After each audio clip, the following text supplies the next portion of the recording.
नमस्कार दोस्तों। दिव्य ग्रंथ ज्ञान में आपका स्वागत है। दोस्तों, मनुष्य के जीवन का एकमात्र यही उद्देश्य होता है कि वह अपने जीवन काल में अधिक से अधिक सुख एवं आनंद की प्राप्ति करे। इसी को ध्यान में रखते हुए देवताओं ने सभी दिशाओं में व्यक्तित्व के विकास के लिए योजनाएं बनाई। किसी व्यक्ति को सुसंस्कृत बनाने के लिए शिक्षा, सत्संग, वातावरण, परिस्थिति, सूझबूझ आदि अनेक बातों की आवश्यकता होती है। इसीलिए पूर्व काल में लिखी हुई ऐसी उपचारों का आविष्कार किया जिनका प्रभाव शरीर तथा मन पर ही नहीं बल्कि अंतर्मन पर भी पड़ता है। दोस्तों, ऐसे आध्यात्मिक उपचार को संस्कार नाम दिया गया है। संस्कार का अर्थ है किसी वस्तु को ऐसा रूप देना जिसके द्वारा अधिक उपयोगी बन जाए। दोस्तों, मनुष्य के व्यक्तित्व के विकास में संस्कारों का सर्वप्रथम स्थान है। संस्कार भविष्य के लिए प्रकृति का संदेश देते हैं और उत्साह बढ़ाते हैं। महर्षि वेदव्यास जी ने संस्कृति के अंतर्गत 16 प्रकार के संस्कारों का वर्णन किया है। इस वीडियो में हम आपको इन्हीं संस्कारों के बारे में बताने जा रहे हैं। मुख्य रूप से तो अब केवल कुछ ही संस्कारों को लोग अपनाते हैं और बाकियों को भूल चुके हैं। तो चलिए आज इन सभी 16 संस्कारों के बारे में जान लेते हैं। 16 संस्कारों में सबसे पहला संस्कार होता है गर्भाधान। ऐसा माना जाता है कि गर्भ धारण करने से पूर्व मन का प्रश्न होना अति आवश्यक है। गर्भ स्थापन के बाद एक प्रकार के प्राकृतिक दोषों के आक्रमण होते हैं। इससे बचने के लिए ही संस्कार किया जाता है। इससे गर्भ भी सुरक्षित रहता है और योग्य संतान पैदा होती है। तो दूसरा है पुंसवन।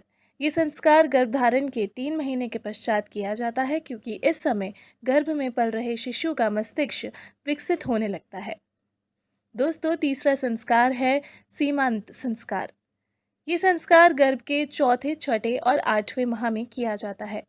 इस समय गर्भ में पल रहा शिशु सीखने के काबिल हो जाता है।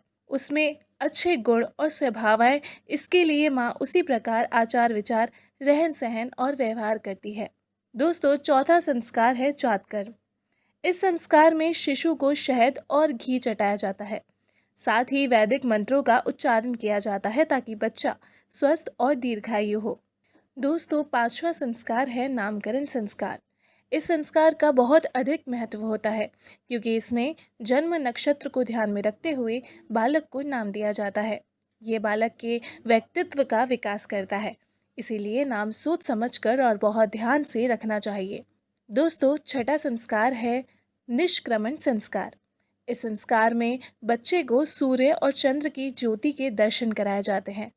इस दिन से बच्चे को बाहरी वातावरण के संपर्क में लाया जाता है और आसपास के वातावरण से अवगत कराया जाता है। 7वां संस्कार है अन्नप्राशन संस्कार। इस संस्कार के बाद से बच्चे को माँ के दूध के अतिरिक्त अन्न खिलाना शुरू कर दिया जाता है। इस समय बालक को पोषण की आवश्यकता होती है, जो केवल दूध से नहीं मिल पाती। उसे अन्य पदार्थों की भी ज़रूरत होती है। दोस्तों, 8वां संस्कार है चूड़ाकर्म संस्कार, जिसे हम मुंडन के नाम से भी जानते हैं। माता के गर्भ में रहने के समय और जन्म के बाद कीटाणुओं से मुक्त करने के लिए ये संस्कार किया जाता है। दोस्तों, 9वां संस्कार है कर्णवेध संस्कार।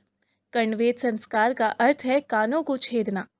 ऐसा करने से एक्यूप्रेशर होता है, जिससे मस्तिष्क तक जाने वाली नसों में रक्त का प्रवाह ठीक होता है और श्रवण शक्ति बढ़ती है। साथ ही कई रोगों की रोकथाम भी हो जाती है। अगला यानी 10वां संस्कार का नाम है विद्यारंभ संस्कार। नाम से ही आप समझ गए होंगे, विद्या का आरंभ करना, यानी कि बालक को शिक्षा के प्रारंभिक स्तर से परिचित कराना होता है।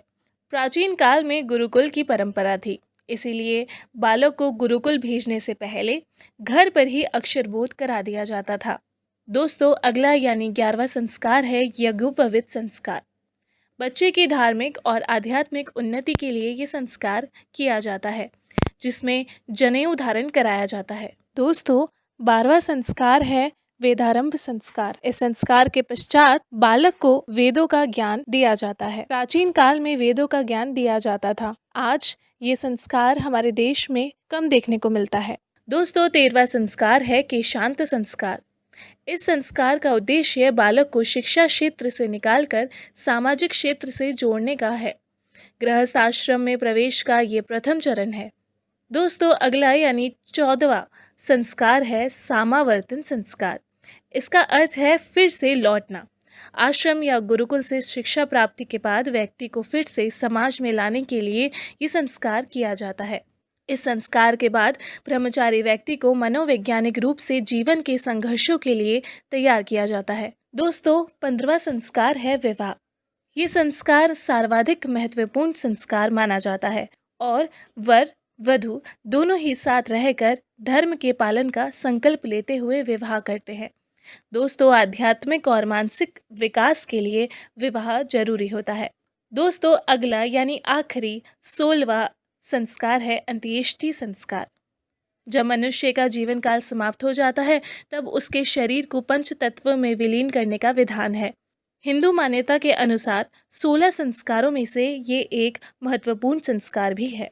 तो दोस्तों आपको हमारा आज का वीडियो कैसा लगा हमें कमेंट करके बता सकते हैं। साथ ही चैनल को सब्सक्राइब कर सकते हैं और पास में रखे बेल आइकन को दबा सकते हैं। इससे आपको नए वीडियो का अपडेट मिल जाया करेगा। अगर आपको आज का वीडियो पसंद आया हो तो इसे लाइक ज़रूर कर दीजिए। अगले वीडियो में मिलेंगे, तब तक के लिए धन्यवाद।